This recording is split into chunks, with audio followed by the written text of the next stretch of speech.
My beliefs are totally changed. Welcome to another video. We are getting ready to travel very soon.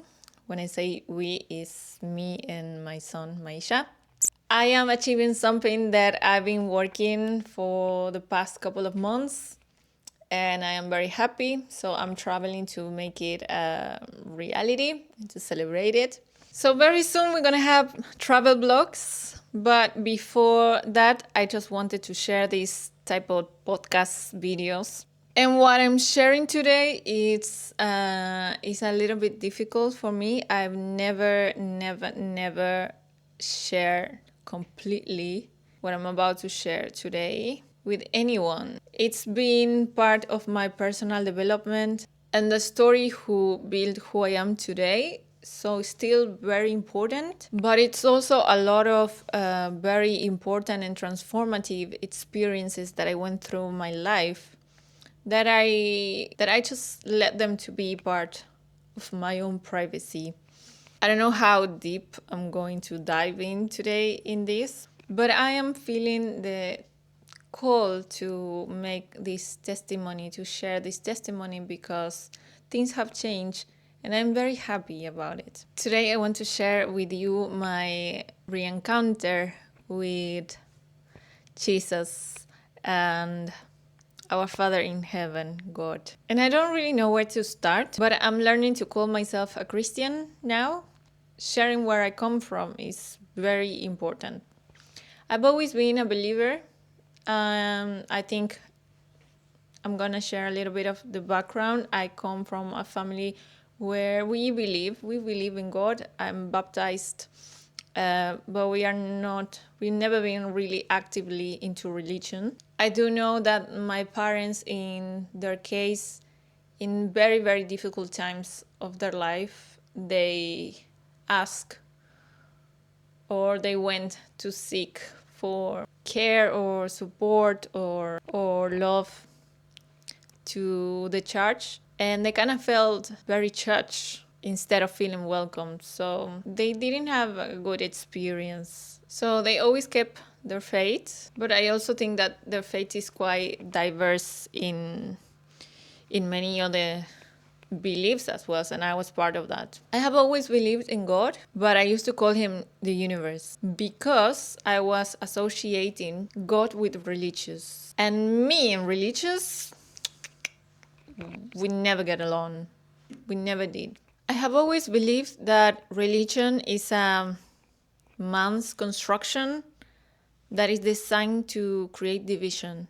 And I've always been against the church because I always felt that it is one of the darkest institutions in human history that has let leaders and leaders and leaders of blood run in the name of God. So I think that is what actually separated me a little bit. But anyway, I've always been a believer and I've always seek for that connection. What I thought is that I found it in other ways, I've always been a believer of like God created the universe and he created actually all of these religions and all of the languages and all the plants and the animals and everything is part of his creation. And I've always been a nerd about it, like investigating how the world was created and where are we coming from and where are we going and what's the reason for us to be here on earth, seeking to understand that we shouldn't be the only ones alive in the universe, and always questioning everything. Honestly, I was the one in school that was always questioning everything and put a doubt on everything. I've also always been very, very, very attracted to things that were not easy to perceive for others. I've always been attracted to what was different.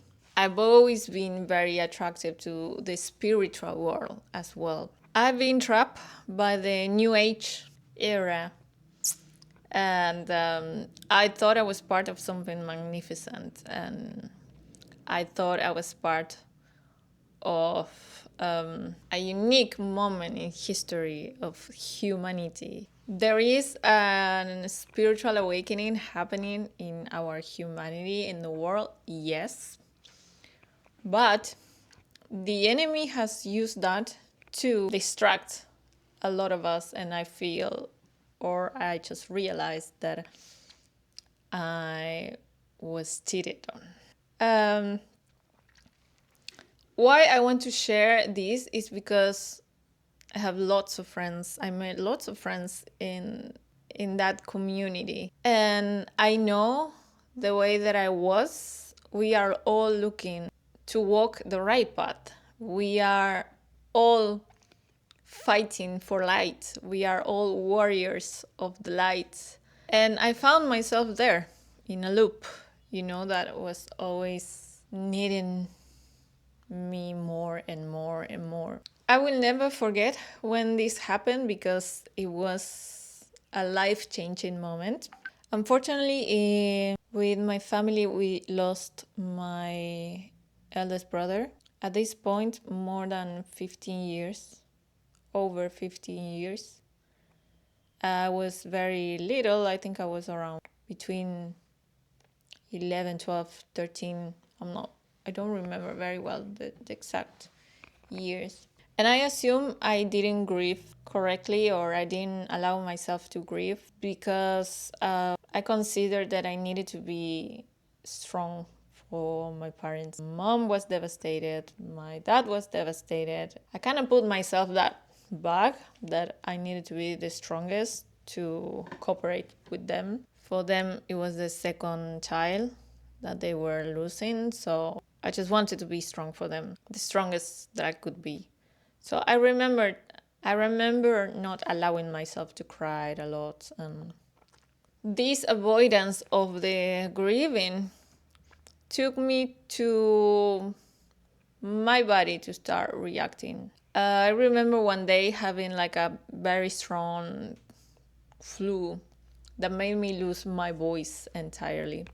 And then it was quite hard to recover it. Like I lost especially the high notes that require a lot of air. Eventually, I stopped myself from singing.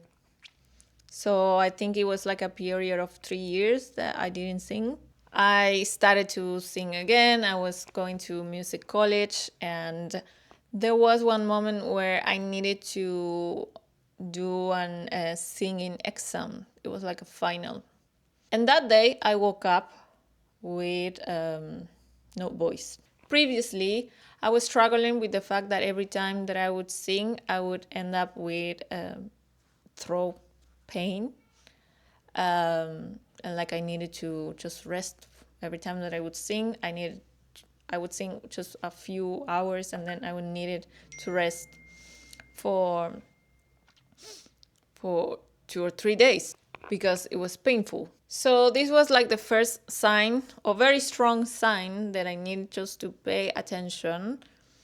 So I couldn't give my exam that day. There was a moment to repeat it, to postpone the date. And for the next day of exam, I woke up again with no voice. So that for me was my sign that my body was telling me, Rocio, definitely this is an emotional situation that your body is just speaking out loud in something that matters to you. Because, of course, my voice was important. Not to be able to sing was very important. So I guess that's why it hit me the most.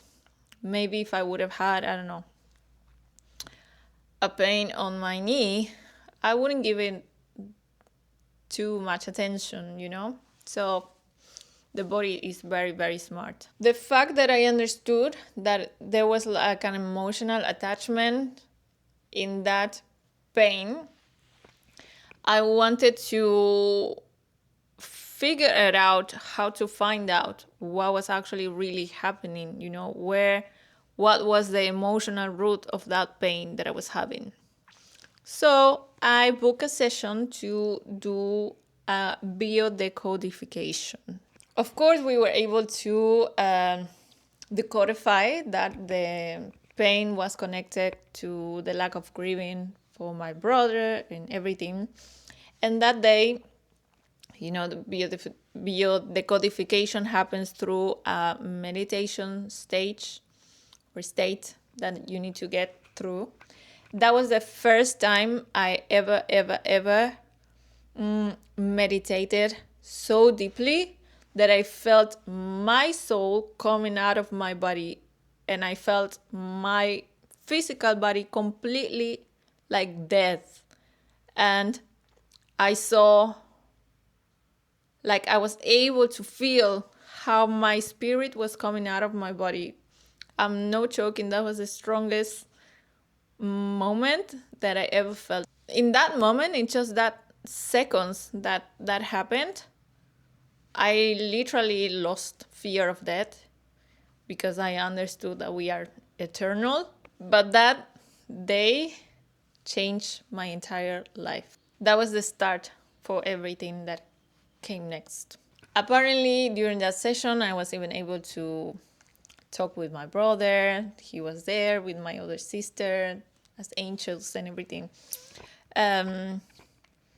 Yeah, it was very nice, very emotional. And after that, I stopped having the pain. Everything went better, honestly. But what totally changed my life was what started to happen after that. The beginning, it started to, when I was going to sleep for the next couple of days. Something that started to happen to me is that I don't remember exactly the order of these scenarios, but I do remember that I was between when you are like falling asleep, but you're not asleep completely.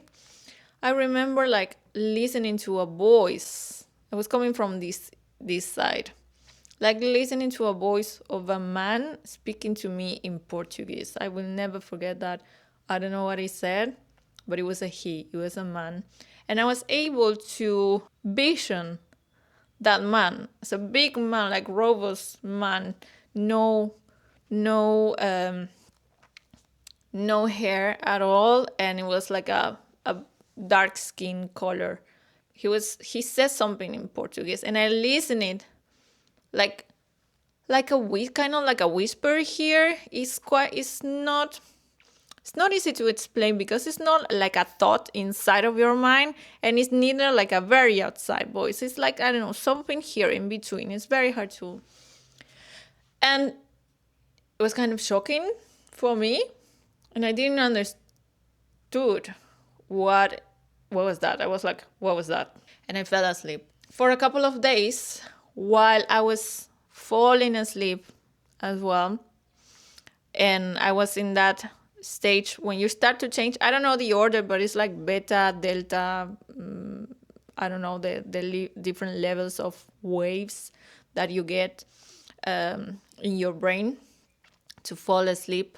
I was in that stage where I was falling asleep, that I started to have what we call as astral projections, where I was abandoning my body and I was able to see myself sleeping in the bed, but like from the outside of the bed. I knew that was like a second in this world, in this terrenal world, but when I was outside of my body, time didn't exist, so I didn't know how long that took, But for me, when I think rational, it was just a second. But literally, it was just a second that I was able to get out of my body to observe myself sleeping from outside of the bed. And then I would just wake up like, what did just happen, I was able to see the image and to kind of understand what was happening because somehow I know all these things. And I knew it before even doing my research and everything. But that happened like, I don't know, maybe 3 days in a row that I started like to do these astral projections without me there is a word when it just happened. It's just happened. It's not like I wanted to, because you can actually try to do it on purpose, and you can get into a deep state of meditation and order to your spirit to get out of your body and then to travel and everything. Actually, when we sleep, we do that, but I was very conscious in this moment, and it was happening. I don't know, it was just happening. Then another one of the situations that happened one night, same of these nights, very right after this session that I had to heal my throat or my voice or my vocal cords. I was falling asleep once again. This always happened during the night when I was falling asleep, that I felt like someone touching me like this, like very gentle though. It was like something like this. I felt someone touching me, And I hear once again from this side of my ear a voice calling me my name, but not just calling me my name, Rocio, regularly. When I was a child, in my family, they would call me a special way, And I hear a voice saying my name in that way. And this touch in my face, like very gentle, very kind of nice. And I found myself smiling, and I said, "It's you," because I truly felt it was my brother. I truly felt it was my brother visiting me. I did, but I didn't want to open my eyes, and I was kind of scared as well. That was the first time ever that something like that would happen, or that I would had any reconnection with my brother after he passed. I didn't want to open my eyes, and I said, "Okay, I know it's you. Thank you for visiting me, but please go," because I was afraid. But I had like a peace. It was peaceful. I was smiling, and it felt like a light energy as well. So that was a nice experience. But what was about to happen next, it wasn't. Then come that night where I was still having these astral projections for a couple of seconds and things like that. Things were nice until I was falling asleep, and I remember feeling like someone was trying to block my nose for me to stop breathing. So I would wake up like that, just feeling like someone was blocking my nose not to breathe. And then the situation repeated where I was just trying to sleep, and I felt like someone was trying to choke me. It was just 1 second, but I would just wake up, because there was something. I was feeling the energy, and it was very, very dense, and it was very uncomfortable, and it would give me a lot of fear. So I was not understanding what was happening, but it didn't feel nice at all. And it was very hard to sleep. When you have those days when you cannot conceal your sleep, when you cannot fall asleep, even if you try to move from one side to the other, you just close your eyes, you want to stop thinking, but just thoughts keeps coming, and it was very hard, and I felt that there was a presence in my room from that day. So previously, I think the person where I had the session with, I called him and I told him, "Hey, this is happening. And he tells me, "Wow, Rocio, you are a medium." I know what a medium was in that moment, but he tells me, "You can talk to your brother. Anytime that you want, you can talk. You can hear, Rocio. And you have the capability of hear. That's your talent. That's your gift." That's what he's told to me. And he tells me that I could work with this gift and develop it and make it even better, and etc., etc. Which it wasn't something that I was ready to dive in. No. I know that if we want, we can develop all of these senses, and I didn't want to develop mine because,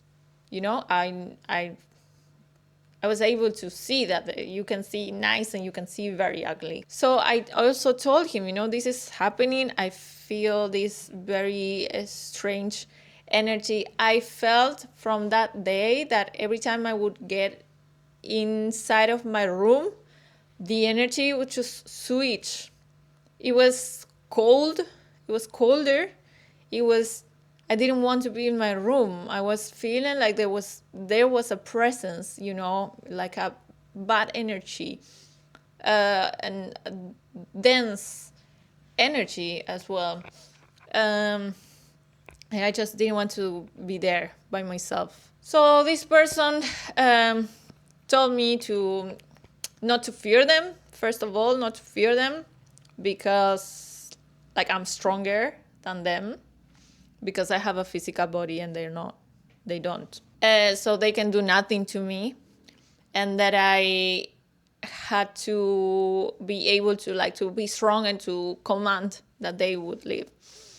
So along with kind of like a ritual of 9 moons or 7 moons, just putting a light candle and to send that energy to the light, like to command, go to the light for around nine moons. I think I did something like that. And I would definitely go to my room and to feel awkward and to command this energy to get out of here, go. I don't want you here.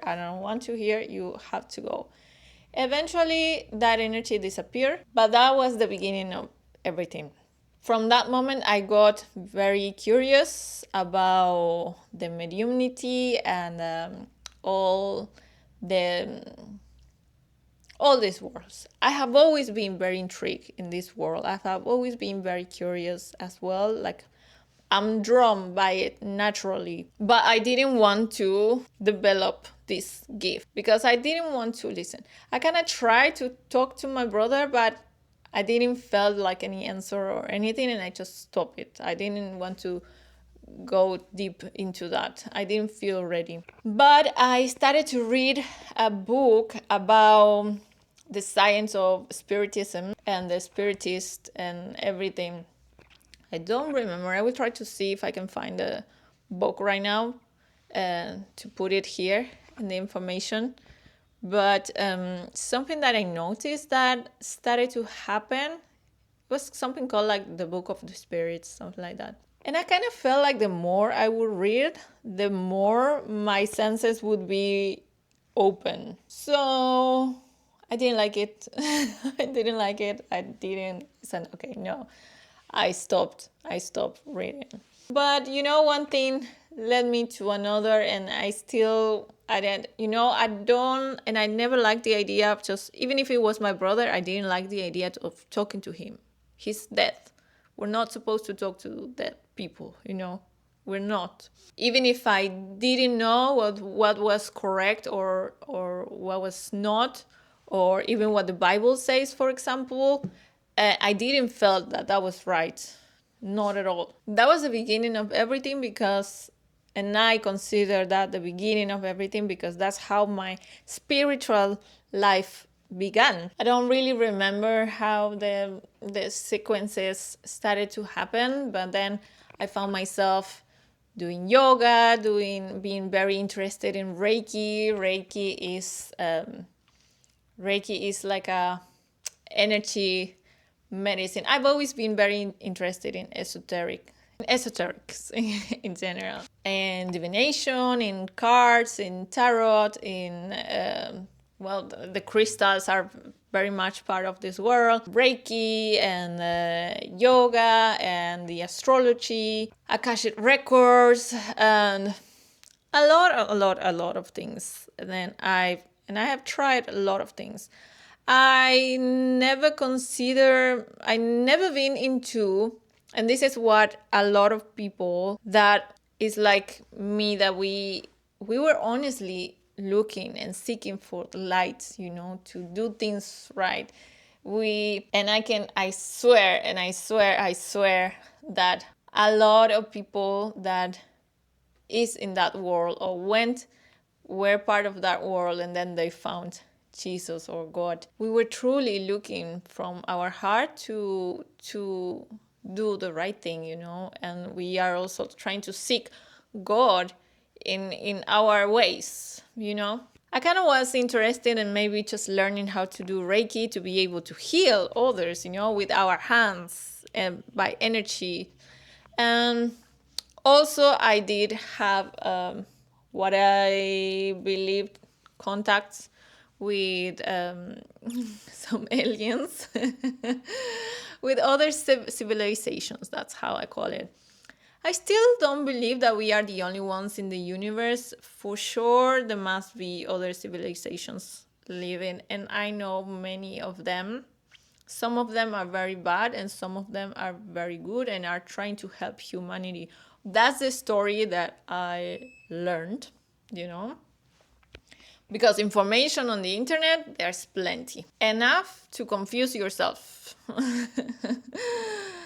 And another one of the big moments that I had, I was in California.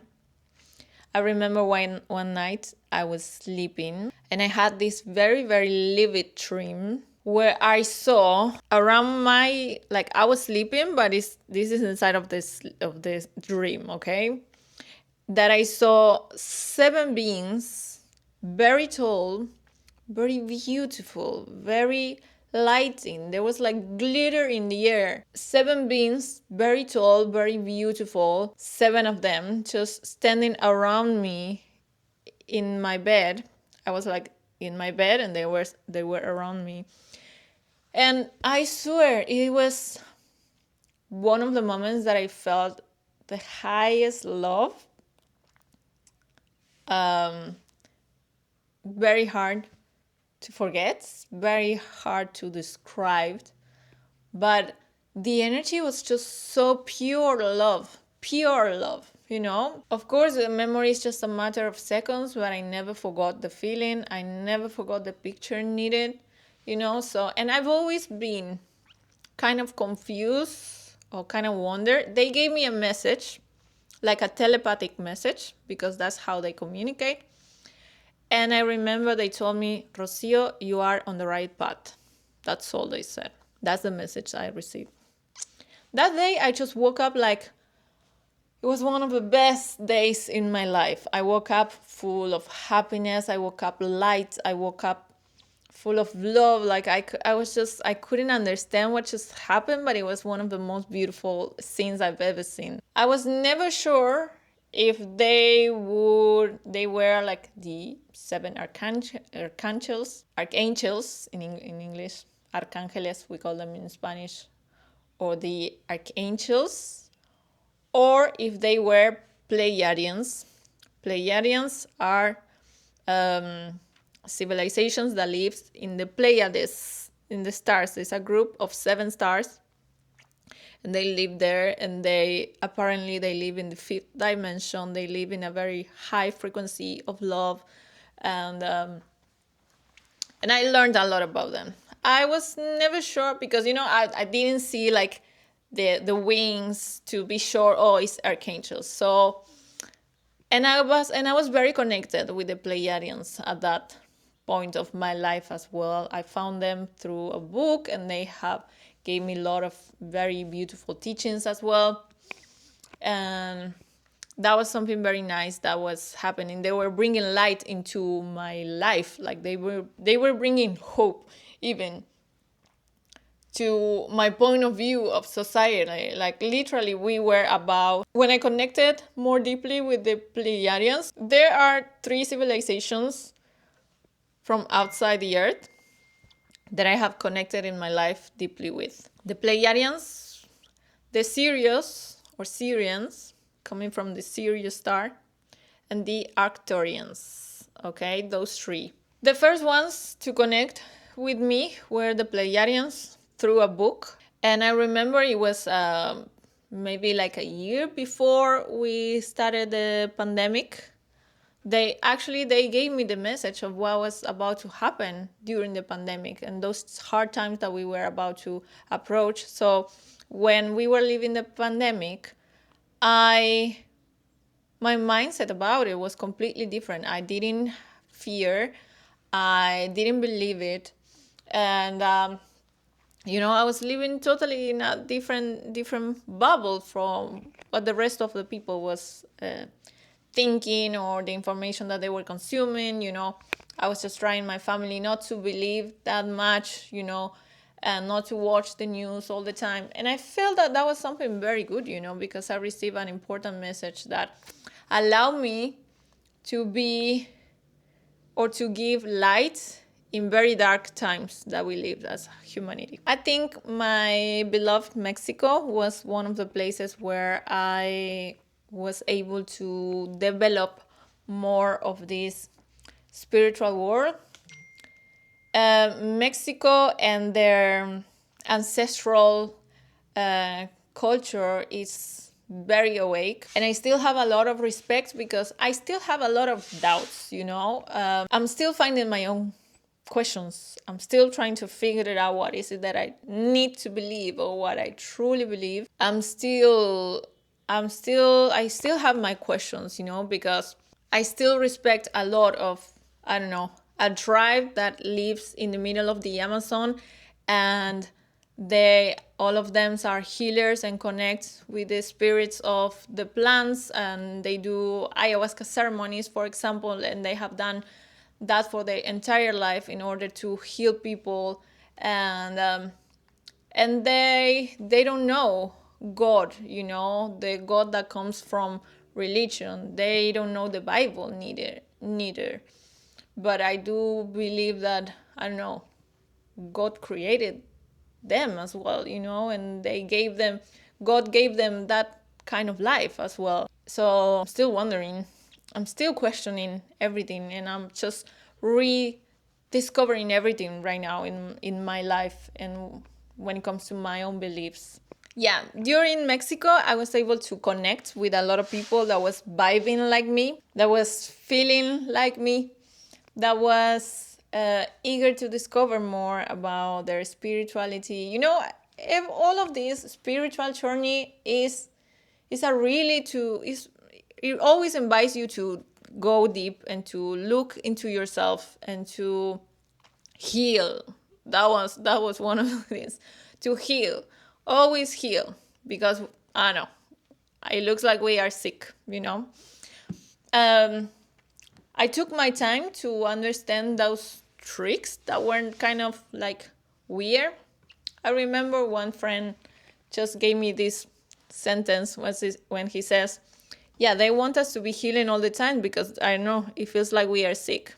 And that kind of made me realize that, yes, when you are in this spiritual world that is called the New Age era, I didn't know at the beginning. I didn't feel like part of that. But the New Age sounds very good. Of course, the enemy is a liar, and he will put things in front of you to look shiny, gold, beautiful, nice, attractive.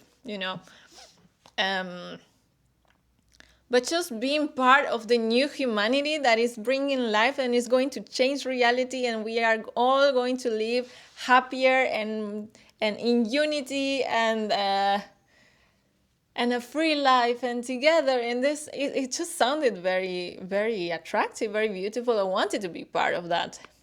And I always felt that I was walking the path of light. I honestly, that's what happens with all of us that we are part of it. Um, I've always been intrigued about the occultism part and everything, but I always put it aside, because I know how dark it can get. And I had to face and I had to face dark things and dark situations, and I've seen the devil. I had to see him right in front of the eyes, and that was hard, and it's not nice. You just don't want to participate of that easily. I never been someone that would really call herself a witch or anything. I didn't practice anything, or rituals or healings or things. No, maybe I would just have my oracles of nice quotes and things like this. I did know how to read a little bit of tarot and everything. But I stopped also, I feel like I had my progression, because inside of these beliefs, I also have my wait a minute, this sounds strange, you know? I kind of felt like I had my discernment as well. And the truth is, a lot of these things you get into just looking for well-being, you know, like yoga, for example. A lot of people start doing it just for the flexibility, just to be active on your body, and that's how I did it. At the beginning, yoga was very boring for me, but then it was the moment where I started to see it as something that would bring me peace, that would allow me to connect with the silence, to connect with my breath and everything. And I would never thought that is something that is not from God. I would never thought, honestly. Of course, this New Age also teaches you to be your own God, to be the creator of your reality. And I'm pretty sure that many of you heard me speaking like that. Like, you can manifest your own life. You can create your own life. And it just leads you to put yourself in control, which brings desperation when you cannot have control of everything, you know? And then you find yourself always looking for something more to feel fulfilled. Okay, I need another tarot reading. Okay, I need another Reiki session. Okay, I need another ayahuasca ceremony. I need another astrology reading of my solar revolution. And you always need more answers, because nothing is enough. It's never enough. You always need more. And yeah, also in that very spiritual and beautiful world, I was able to discern with a lot of fake faces and fake teachers and people that would contradict themselves, and a lot of people that would not just lead with example. You know, as the Bible says, by their fruits you will know them. There were no fruits. In a lot of these leaders of the spiritual world, of people that would be, you know, I'm part of this generation where suddenly there's like thousands of yoga teachers, thousands of healers, thousands of seekers, because that's what we are at the end.